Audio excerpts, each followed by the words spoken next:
দিদিভাই সর্বনাশ হয়ে গেছে। কি কি করিস বলতো তুই? দেখছিস সেখানে কি আনন্দের অনুষ্ঠান চলছে, সিঁদুর পড়াটা একটু ভালো করে দেখতে দিবি না? চুপ কর তো।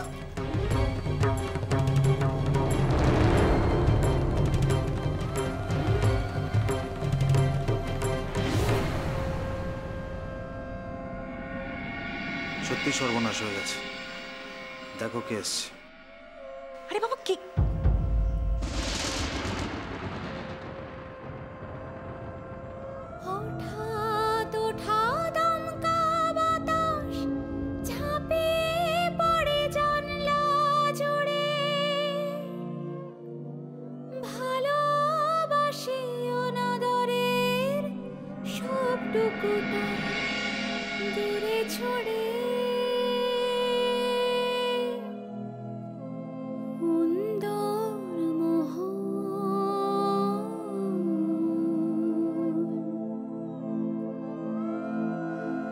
পরমেশ্বরী,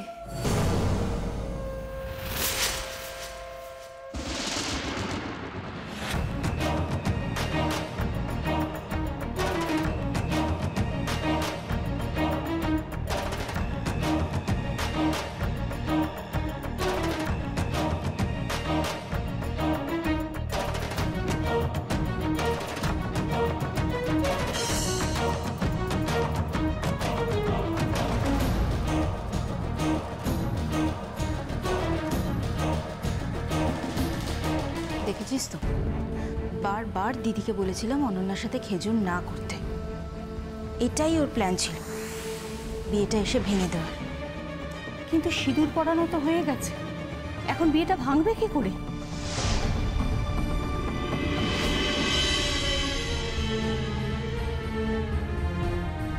এখানে কি চাই?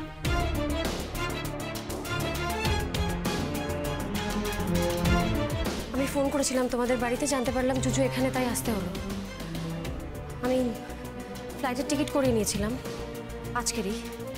জুজু মিসিং জানতে পারার পর আমার যা মনের অবস্থা, আমাকে তোর সঙ্গে একবার দেখা করতেই হতো, তাই আমি বাধ্য হয়েছি আসতে। মাম্মাম,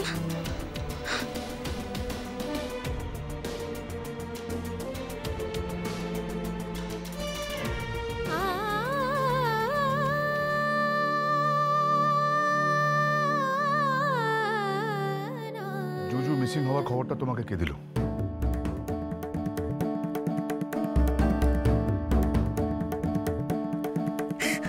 আমি জুজুর মা। জুজুর যে কোনো ভালো খবর, খারাপ খবর বাতাসের আগে আমার কাছে পৌঁছে যায়।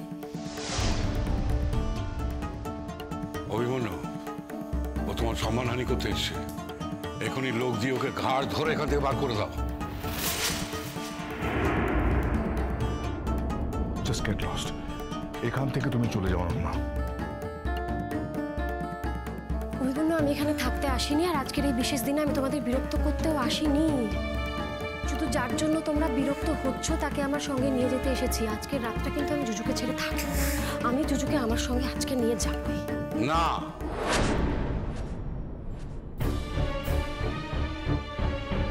আমি আপনার সঙ্গে কথা বলছি না, আমি আমার মেয়ের বাবার সঙ্গে কথা বলছি, কাজে আপনি এভাবে রিয়াক্ট করতেই পারেন না।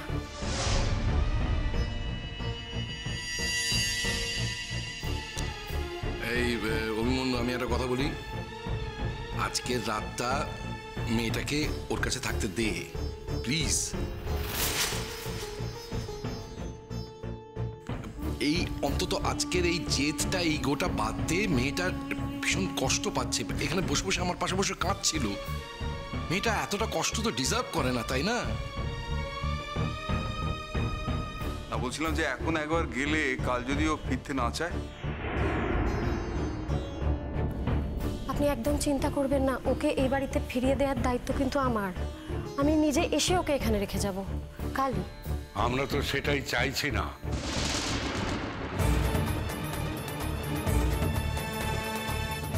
আজ ছোটদা ভাইয়ের জীবনের একটা নতুন ঘটনা ঘটতে চলেছে। তোমার কি প্রয়োজন ছিল আজকে এখানে আসার? কেন এলে তুমি? তুমি কি বুঝতে পারো না যে তোমার দিন শেষ? আমাদের জীবনে তোমার আর কোনো প্রয়োজন নেই। তোমার কেন মনে হলো বলো তো আমি আমার দিন শুরু করতে এখানে এসেছি? তোমরা জুজুকে আটকে রেখেছো, যদি আটকে না রাখতে তাহলে দেখতে আমার সঙ্গে কোনো দিন কোনো যোগাযোগই হতো না তোমাদের। শুধুমাত্র জুজুকে আটকে রেখেছো বলেই। হ্যাঁ, কোনো না কোনো এক্সকিউজ তো তোমাকে দিতেই হতো। এক্সকিউজ দেওয়ার আমার কোনো প্রয়োজনই নেই। আমার মেয়েটাকে আমার কাছে পাঠিয়ে দাও, দেখবে সারা জীবনে আর কোনো দিন যোগাযোগ করবো না আমি তোমাদের সঙ্গে।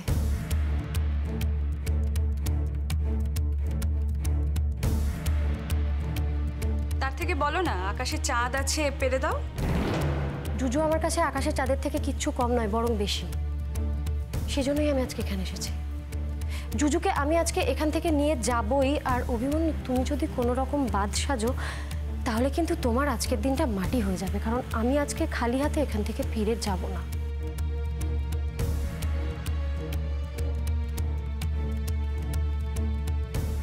আমার কিন্তু কোনো ইচ্ছে নেই। Parameshwari, I am sorry. আমি সত্যি বলছি, আমি তোমার এই দিনটাতে এইভাবে বিঘ্ন ঘটাতে বা বিরক্ত করতে আমি আসিনি। I am so very sorry Parameshwari, কিন্তু আমার কিছু করার নেই। বিশ্বাস করো, আমার মেয়েটার বাঁচা মরা নির্ভর করছে। সেজন্য আমি বাধ্য হয়েছি এখানে আসতে। আমার কিছু করার নেই, আমি বাধ্য।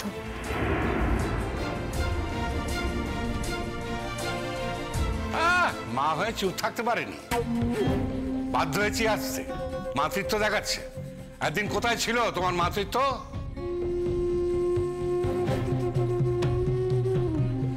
দাদা দাদা, এটা আমরা একটা অন্য বাড়িতে এসেছি তো, এটা একটা কুটুম বাড়ি, এখানে বিয়ের অনুষ্ঠান চলছে। এই সময় এইভাবে কথা না বললেও তো চলে।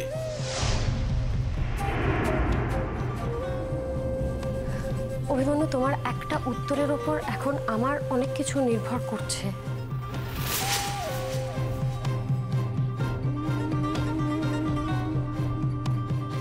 আজ তুমি জুজুকে নিয়ে যেতে চাইছো, নিয়ে যাও,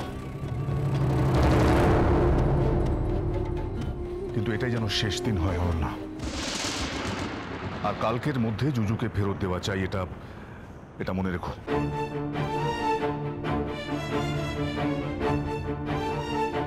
thank you very much Abhimanyu. আমি আমার কথা রাখবো। আমি ওকে কালকের মধ্যেই ফিরিয়ে দিয়ে যাব। পরমেশ্বরী, আমি আরেকবার ক্ষমা চেয়ে নিচ্ছি তোমার কাছে।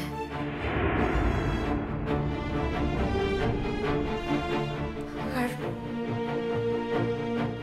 আমি তোমাকে কিভাবে ধন্যবাদ দেব আমি জানি না। Thanks for everything Parameshwari. আসছি।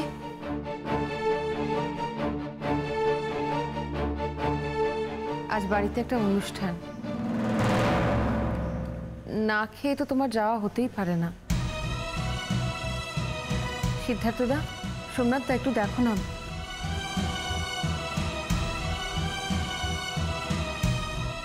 Thank you Parameshwari. আমি আজ কিছু খেতে পারবো না গো। আমি বরং আরেকদিন তোমার সঙ্গে কোনো একটা রেস্টুরেন্টে গিয়ে জমিয়ে নিজে যেভাবে উচ্ছন্নে গেছো সেভাবে যাকে তাকে উচ্ছন্নে পাঠানোর চেষ্টা করো না অনন্যা। তুমি পরমেশ্বরীর সঙ্গে কোনো যোগাযোগ রাখবে না, দ্যাটস অ্যান অর্ডার। যদি যোগাযোগ করার চেষ্টা করো তাহলে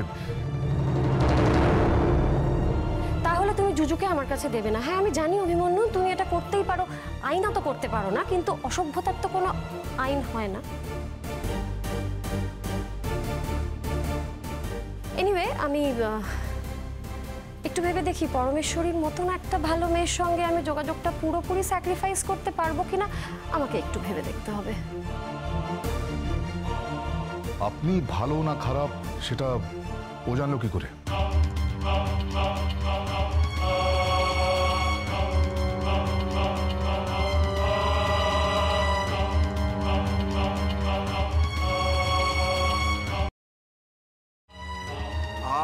অভিমন্যু, তুই যেটা করতে এসেছিস সেটা ভালো করে কর না, বিয়েটা কর না।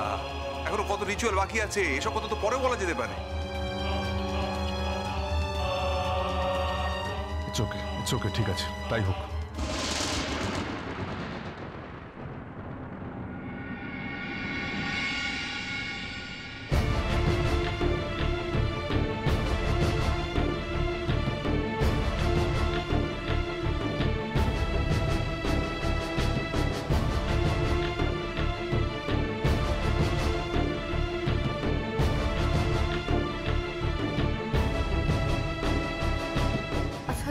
জুজুর তো কিছু খাওয়াই হলো না। সিদ্ধার্থদা একটু দেখবে, অন্তত একটু মিষ্টি দিয়ে দাও ওদেরকে। ঠিক আছে দিদি, তুমি তো কোণে, সব দিকে তোমাকে নজর না দিলেও চলবে, আমরা তো আছি। বুঝতেই তো পারছি না তোমরা দেখছো কি দেখছো না, তাই তো বলছি আমি কথাগুলো। আচ্ছা ঠিক আছে, আমি দেখছি।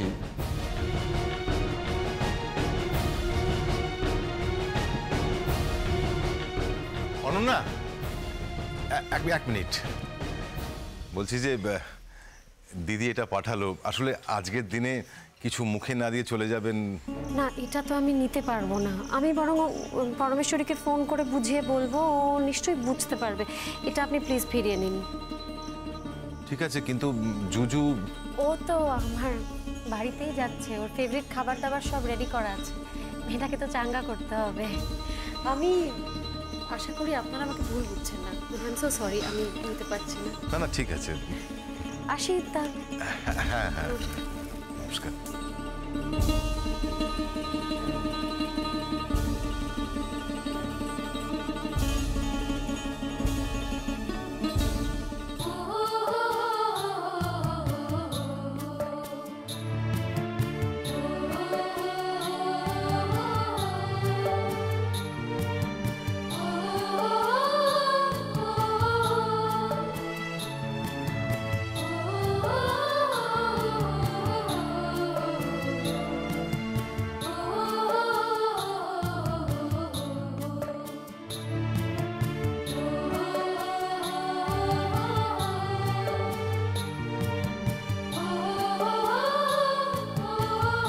এই প্রশ্নটা কি উনি পরেও আমায় করবেন?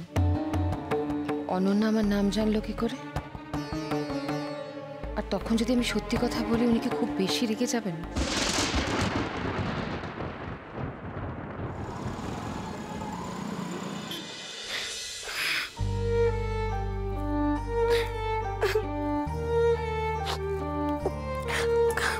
সুজু, এত কান্নাকাটি করলে কি করে হবে মা? আচ্ছা তুই এত কাঁদলে আমি কি করব বলতো? তুই বুঝতে পারিস না, না তুই একদম বুঝতে পারিস না যে তোকে ছেড়ে থাকতে আমার তোর থেকে অনেক বেশি কষ্ট হয় জুজু। বাবা কেন এই মানুষটাকে আমাদের বাড়িতে আছে মাম্মা? কেন আনছে? এখন ও এসে তো তোমার ঘরে থাকবে, একদিন না একদিন যখন তুমিও বাড়িতে যেতে, তুমি তো ওখানে থাকতে পারতে বলো। এখন তো তোমার ওখানে থাকার কোনো জায়গা রইল না। চিরদিনের মতো তোমার ওখানে যাওয়া শেষ হয়ে গেল।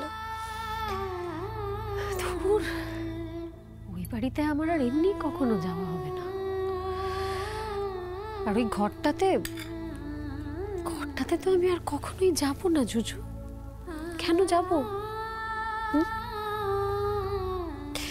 দেখ, ওই বাড়ির সঙ্গে আমার যা যোগাযোগ সবটাই তোর জন্য।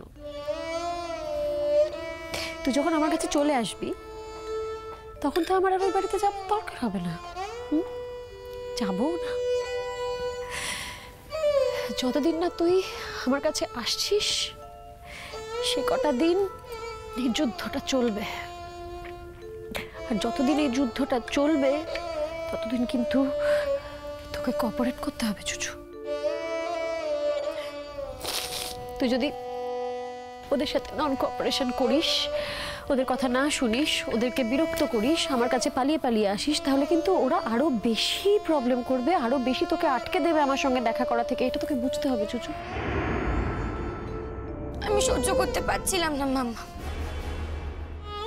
সবাই আনন্দে হই হই করছিল, মজা করছিল, বিয়ে বাড়ি আসার প্ল্যান করছিল, এমনকি বাবাও কাকিমুন্নির সঙ্গে গায়ে হলুদ খেলছিল, সারা গায়ে হলুদ মেখে চান করছিল।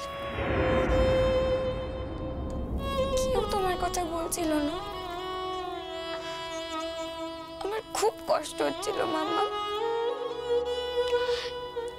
ইচ্ছে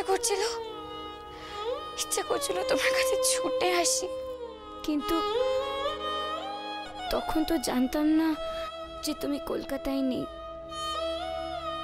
তুমি তো আমাকে বলনি মাম্মা। কি করে বলবো মামা? আমি কি তোমাকে সব কথা বলার সুযোগ পাই না তো? তাহলে কি করে বলবো বল? আমি যদি সুযোগ পেতাম তাহলে আমি তোকে নিশ্চয়ই বলে যেতাম।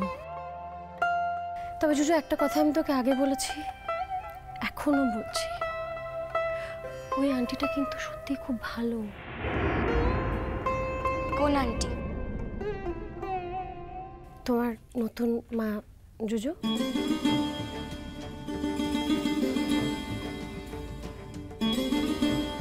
সব ছুঁড়ে ফেলে দেবো আমি, সব ছুঁড়ে ফেলে দেবো। আমার শুধু একটাই মাম্মা, সেটা হলো তুমি। তুমি কি করে বলতে পারলে যে ওই মানুষটা আমার মাম্মা হতে পারে? এখন তো দেখছি তুমি ওদের মতো খারাপ হয়ে গেছো। জুজু, জুজু, সম্পর্কে তো ও তোর মাই হচ্ছে, তাই না? আর ওর কিন্তু কোনো দোষ নেই জুজু, এটা তোকে বুঝতে হবে। ও তো ইচ্ছে করে কিছু করেনি, মানে নিজে থেকে কিচ্ছু করেনি। তোর পাপা ওকে ওই বাড়িতে নিয়ে আসছে, তাই ও যাচ্ছে। ওর তো কোনো দোষ নেই, তুই বুঝতে পারছিস? তুই জানিস, যখন তোকে খুঁজে পাওয়া যাচ্ছিল না, তখন আমি ওকে বলেছিলাম বলে ওর বিয়ের দিন ও বিয়ের কোণে সেই অবস্থায় তোকে ও খুঁজতে চলে গিয়েছিল, আর তোকে পাওয়া মাত্রই আমাকে ফোন করে জানিয়েছে কি না আমি চিন্তা করছি। সেই মেয়েটাকে আমি কি করে খারাপ বলি জুজু?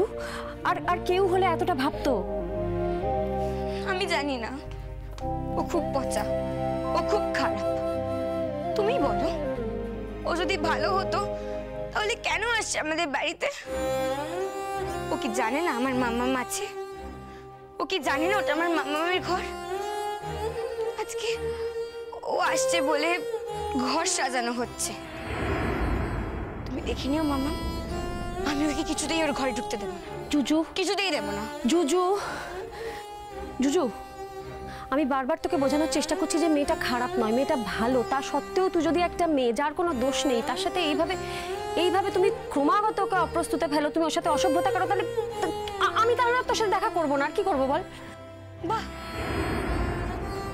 খুব ভালো কথা বলে দিলে মাম্মা, খুব ভালো কথা বলে দিলে। তুমি আমাকে বাঁচিয়ে রেখেছো কেন? মেরে ফেলো না, মেরে ফেলো না আমাকে। তুমি তোমার নিজের মেয়েকে শেষ করে দাও। আমি আর বাঁচতে চাই না। জুজু, জুজু, কি কথাবার্তা হচ্ছে এগুলো? হ্যাঁ জুজু, আমি একটা ইম্পর্টেন্ট কাজে ছিলাম বম্বেতে, আমি কিন্তু তুই খারাপ আছিস জেনে সবকিছু ক্যান্সেল করে দিয়ে সঙ্গে সঙ্গে ফ্লাইট ধরে চলে এসেছি তাড়াতাড়ি, শুধুমাত্র তোর জন্য। তুই সেটা জানিস জুজু। ফিরে এসে জানতে পারলাম যে তুই খারাপ আছিস, তাই জন্য আমি কিচ্ছু না ভেবে, কোনো দিক চিন্তা ভাবনা না করে ওই বাড়িতে চলে গেলাম যে বাড়িতে তোর পাপা আর তোর নতুন মায়ের বিয়ে। আমাকে তো খুব একটা সম্মান করেনি কেউ ওই বাড়িতে, না জুজু, সবাই ভীষণ অসম্মান করেছে, খুব খারাপ ব্যবহার করেছে আমার সঙ্গে, তুই সেটা দেখেছিস। কিন্তু আমি কোনো কিচ্ছু সম্পর্কে ভাবনা চিন্তা করিনি, তোয়াক্কা করিনি। আমার তো সত্যিই ওই বাড়িতে যাওয়ার কথা ছিল না, আজকে একদম উচিত হয়নি, কিন্তু কিচ্ছু আমার কাছে ইম্পর্টেন্ট না তোর থেকে বেশি। তোকে একটাবার দেখার জন্য আমি ওই বাড়িতে চলে গেছি জুজু। এখন এইসব কথা যদি তুই আমাকে বলিস, আমি কি করবো জুজু?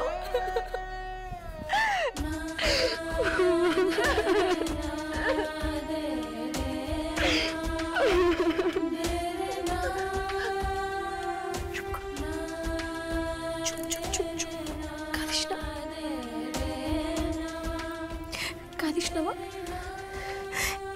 তুই দেখলি তো আজকে আমি কিরকম তোর বাবাকে বলে বুঝিয়ে ঠিক তোকে আমার কাছে নিয়ে এসেছি এক রাত্রির জন্য। তোর যখন 18 বছর বয়স হবে, আর কটা দিনই বা বাকি, এখন 10, 11, 12, 13, 14, 15, 16, 17, 18, ঠিক আর 8 বছর। বেশি দিন নয় জুজু, তুই আমার কাছে চলে আসবি 18 বছর হয়ে গেলে। তখন আর কেউ তোকে আটকাতে পারবে না, আমরা দুজন একসঙ্গে থাকবো। কি মজা ভাবতো জুজু। তখন আমাদের পায় কে বলতো? আমরা তখন হব পৃথিবীর সব থেকে খুশি মা আর মেয়ে। কি রে, তখনকার এই আনন্দটার কথা ভেবে এখনকার কষ্টটা ভুলে থাকতে পারিস না জুজু? তুমি বুঝবে না মাম্মা, তুমি বুঝবে না।